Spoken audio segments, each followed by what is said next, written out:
এই ভিডিওটা প্রচুর পরিমাণে শেয়ার করবেন। এই ঘরে দুইটা মানুষ থাকে, দেখেন তো কি অবস্থা, দেখলে মনে হয় এই জায়গায় মানুষ থাকেন। আসসালামু আলাইকুম। আপনারা দুইটা মানুষ এই জায়গায় থাকেন, কত বছর আছেন এই জায়গায় দাদা? ওই নদী আর আপনারা এই জায়গায় থাকেন, বন্যা হইলে কি করেন? সিটের পরে তো অনেক বন্যা গেছে, সেখানে কোনো যেগুলো বন্ধ চলে চিনে না কিছু ধুয়া আছে আর পানি গায়ে লাফাইতে দাদি কি অবস্থা, কেমন আছেন? ভালো আছেন? রোজা রাখতে পারছেন? মাশাআল্লাহ। আল্লাহ, ছাগলটা তো অনেক সুন্দর।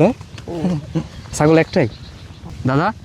তো কি করেন কেমনি দিনকাল চলে? কিচ্ছু করতে হয় না। তো এইখানে দাদা 25 কেজি চাল নিয়ে আসছি।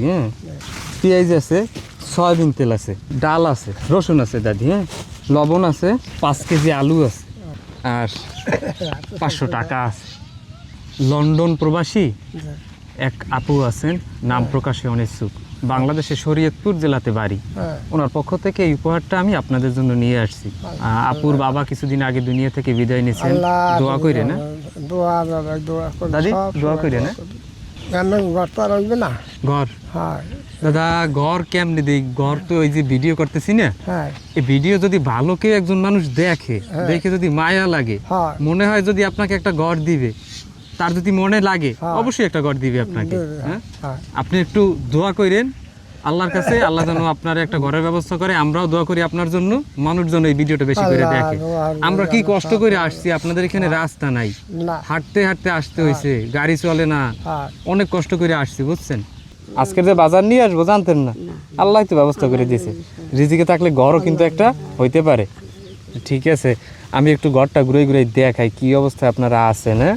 এই হচ্ছে ঘর, দেখেন দর্শক বন্ধুরা, আপনারা একটু দেখেন, এই হচ্ছে আমার দাদা দাদির ঘরের অবস্থা। এই ঘরে ওনারা থাকেন, কি কষ্টে থাকেন। আমি তো একটু সাইডে গিয়ে আপনাদের যদি ভালোভাবে দেখাই বুঝতে পারবেন কি অবস্থা। দেখেন তো কোন জায়গাতে আছি, একটু দেখেন তো, নদী আর নদীর পাশেই এই যে ঘর, এই ঘরেই দাদা দাদি থাকেন। জরাজীর্ণ একটা ঘর, কিচ্ছু নাই, শুধু কয়েকটা টিন কোনো রকমের দিয়ে রাখছেন। এই ভিডিওগুলো আপনারা যদি শেয়ার না করেন, কোন ভিডিওগুলো আপনারা শেয়ার করবেন? দেখেন কি অবস্থা। ভিডিওটা একটা লাইক করবেন, একটা শেয়ার করবেন, কমেন্টে আপনার মতামত জানাবেন। এই ভিডিও যদি আপনি শেয়ার না করেন, কোন ভিডিও শেয়ার করবেন? এরপর আর কি দেখাবো, কোন জায়গা দেখেন, নদীর পাশে, কি কষ্টে এই দাদা দাদি এই জায়গায় বসবাস করেন। অবশ্যই আপনারা ভিডিওটা শেয়ার করে সবার মাঝে ছড়িয়ে দিবেন, এবং এই দাদা এবং দাদির জন্য সবাই দোয়া করবেন। এতক্ষণ যারা ভিডিওটা দেখলেন সবাইকে অসংখ্য ধন্যবাদ। ভালো থাকবেন সবাই।